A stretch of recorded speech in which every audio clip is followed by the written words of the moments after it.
Hello, I'm Dr. Rafael Escamilla, professor in the Doctor of Physical Therapy program and director of the Biomechanics Laboratory here at California State University, Sacramento. This is Justin, one of my Doctor of Physical Therapy students. He's going to serve as a model today. Today we're going to be talking about the structure, function, and pathology of the suprascapular nerve. Its origin is the brachial plexus. Specifically, it comes off the upper trunk of the brachial plexus. The upper trunk receives fibers from C5 and C6, as does the suprascapular nerve. So the muscles it innervates are also going to be in that C5, C6 range, particularly C5, primarily C5. So it's primarily a motor nerve, but it does have a little bit of sensory function as well that we're talking about. So to illustrate this, we're going to have Justin go ahead and turn around for us because once the suprascapular nerve enters the posterior triangle, it's going to kind of move laterally, it's going to go deep to the trapezius, but then it's going to work its way down here to the scapula. So that's where I want to use this model again on the scapula. And once it gets to the superior part of the scapula, it's going to travel through the scapular notch. Now you can't see it very good here. I'm just going to turn this around for a second. This is the scapular notch right up here. And there's a ligament here called the superior transverse scapular ligament. And it forms a foramen, or a tunnel, if you will. So the suprascapular nerve actually goes through that notch, or through that tunnel. And the suprascapular artery actually goes above it. So you have those two kind of going together. And there's a couple potential injury sites in the suprascapular nerve that are more common than others. And one is in this notch. Now, again, picture the nerve. I'm going to turn it back around now. The nerve's going through that notch. So if you have the scapula moving, like protracting, for example, an overhead throwing athlete, where they're going through their follow-through action, the scapula is moving back and forth pretty rapidly in throwing a baseball, for example. So potentially you could get a traction injury in extreme protraction or abduction of the scapula as it goes out away from the thorax like this. There's a couple other common impingements with injuries, and they involve the overhead throwing athlete as well, like pitching or landing on an outstretched arm. You can have an injury to the shoulder, like a slap tear, superior labral tear. You have a thin tissue that goes around the glenoid, that's called your labrum.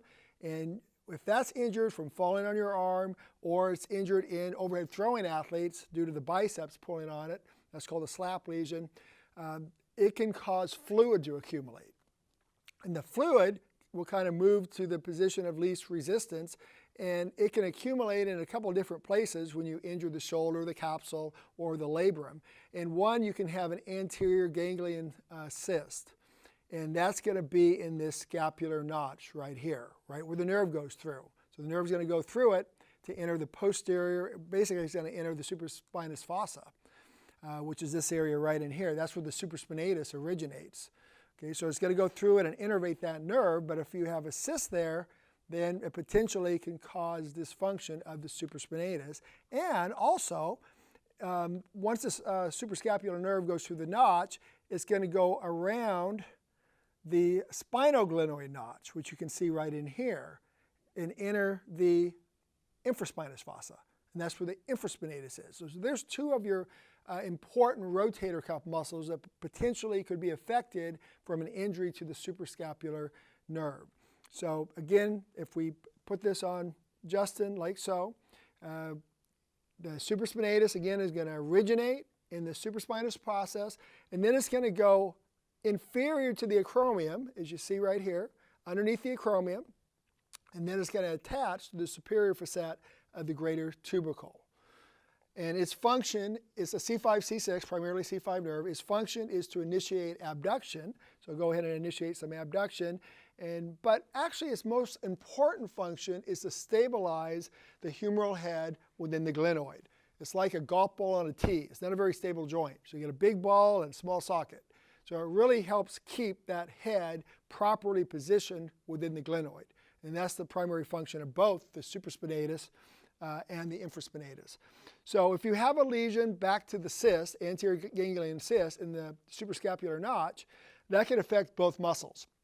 And also there are some sensory fibers that also come off after it goes through the notch. And they're going to innervate the glenohumeral joint, the AC joint, and relevant structures around the shoulder. So that could cause pain if you get a lesion to the nerve as it's going through the notch. Now, once it goes through the notch, the nerve is going to travel, like I said, through the spinoglenoid notch, which is the notch right through here. And there's another ligament. Instead of a superior transverse scapular ligament, it's an inferior transverse scapular ligament. And it's running right down through here as it goes through the notch. So the nerve is going to go underneath that ligament, so it can be compressed there, to the infraspinous fossa right here. And that's where the origin of the infraspinatus is. So if you have a posterior ganglion cyst, in this area, again, as you can see, it's very adjacent to the labrum that's going to go around the glenoid. So the fluid very easily, this is the most common place that it accumulates. Then you can have isolated motor loss to the infraspinatus. There's no more sensory. It's already innervated the supraspinatus, so that muscle is fine. Wherever the lesion is, it's going to affect things distal to it. So you get isolated atrophy of this muscle where it kind of you have a concavity. If we look on Justin, we have nice flushness on both sides. If someone had a lesion, there would be kind of a concavity from that muscle atrophying over the infraspinous fossa, which is right here. Functionally, what deficits will you observe motor-wise? External rotation. So the infraspinatus, its primary function, other than stabilizing the humeral head within the glenoid, is to externally rotate. So we can assess that. We can have Justin externally rotate his shoulder, hold that position, don't let me push you in, and I can assess the strength of the infraspinatus and the supraspinatus as well, which helps contribute to external rotation. As far as abduction goes, it initiates abduction, both muscles actually, more the supraspinatus, but you're probably not going to have a strength deficit because of the powerful deltoids there.